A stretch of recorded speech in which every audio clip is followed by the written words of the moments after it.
back to my curry workshop. Today I'm going to be cooking for the first time, no trial runs, Derbydave's Ceylon spice blend. And this spice blend is one of a few blends Dave directly imports, in this case from Sri Lanka. And he says he doesn't mess with it, we just use it, it's great. Sri Lankan cookery normally starts off with Chillies into the hot oil. Chillies already been added to the spice blend. So today I'm going to cook Dave's own Ceylon recipe. First time I've cooked it, just as you would do. So I've not spent hours and hours practicing to be perfect. As all home cooks, I'm just trying to build my confidence to grab a new recipe, have a go, learn a lot, taste a lot, eat a lot. So here we go. Let's have a look at the ingredients and then we'll get underway with cooking this dish.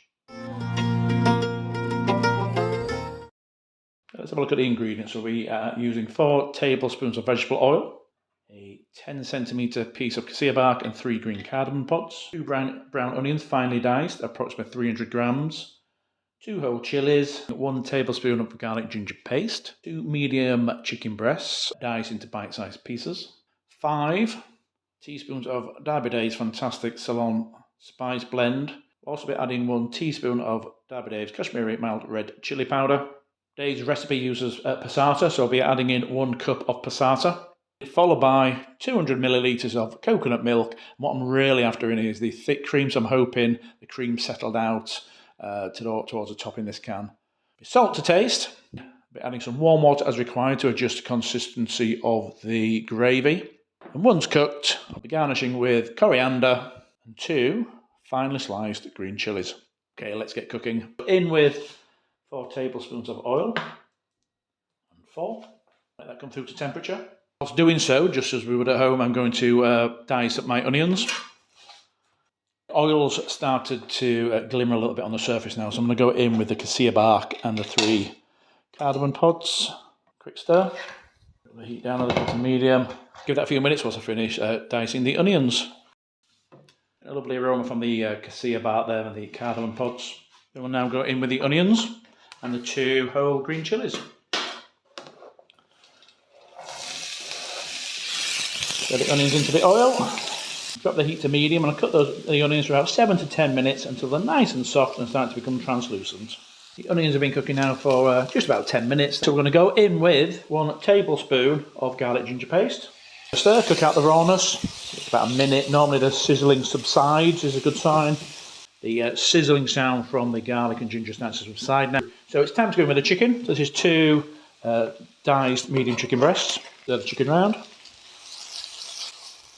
I'm now going to go in with the spices. So we're going to put in 5 level teaspoons of Dave's fantastic Ceylon spice blend. You can see the curry leaves in there. That's 3, 4, 5, and 1 teaspoon of Kashmiri red chili powder. Give that a quick stir in. Coat the chicken. Now that looks fantastic. The aromas actually are, wow, out of this world. Okay, so the spices have been warming through for about a minute now, so I'm going to go in with the passata. That's 1 cup. Stir through. And then we're going to let the sauce come to temperature, up to a nice simmer, at which point we'll add in the coconut milk. Whilst we're waiting for the gravy to come through to temperature, I've opened the tin of coconut milk and taken out the coconut cream, discarded the water, don't really want that in the dish, and that's left with just around 200 millilitres of coconut milk, which we will add into the dish in a second. So let's have a look at the gravy. Wow, the aromas are lovely, it's coming together nicely. Give it a stir. So let's go in with the coconut cream. If you're not a big fan of coconut, leave out, it is optional. Stir that in, melt the coconut into the gravy. See the colour changing. We will then bring the gravy up to a simmer. And we'll cook for 35 minutes with the lid on, stirring occasionally. We'll adjust the consistency of the gravy if we need to with some warm water. So that's the cream stirred in now. So we're placing the lid. The gravy's been simmering now for around 10 minutes. So let's have a quick look. Wow, the aromas are great. Give it a stir in. Put the lid partially back on just so we can evaporate out some of the moisture. Okay, so we're just about done. So we're just over 35 minutes of cooking time. Lots of nice little craters. The gravy's thickened up nicely. I've not put any salt in yet, so I'm just going to add in a little bit of salt. So just a couple of twists of my Salt mill. Let's have a taste. Oh wow, that is fantastic. Oh, perfect coconutty heat. Wow, that's just great. Onions have largely melted in to thicken up the gravy. So I'm just about to serve up. I'm going to serve this up and eat this tonight. It's going to be my evening meal. I'm going to have it with a couple of chapatis. So I just want to show you some frozen chapatis I found in the supermarket. First found these in my local Indian grocers, and then I've also found them in Sainsbury's, so potentially in the other supermarkets. So all you do, out of the freezer, frozen, into a dry pan. They can stick a little when they first go in, but just give it a 15-20 seconds and then turn them over. As you would do with a homemade chapati or roti, just keep moving them around. And what you should start to see after a little while, little bubbles forming.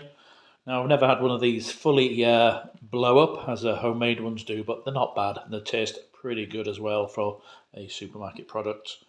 Flip occasionally. See, that's starting to cook now. Oh, you see the bubbles? Oh, very good. Is it going to blow up fully? Yeah, there we go. The side. The instructions say cook for 1 to 2 minutes. And just keep moving it around to look good. With that one. Wow, just look at that. That is fantastic. The oil's risen to the surface. Got the little craters going on. Deep colours. Which will be so packed with flavour. Okay, let's serve. In we go. Left the Cassia back in there. I'll fish it out later. I'm going to garnish with some finely sliced chilies.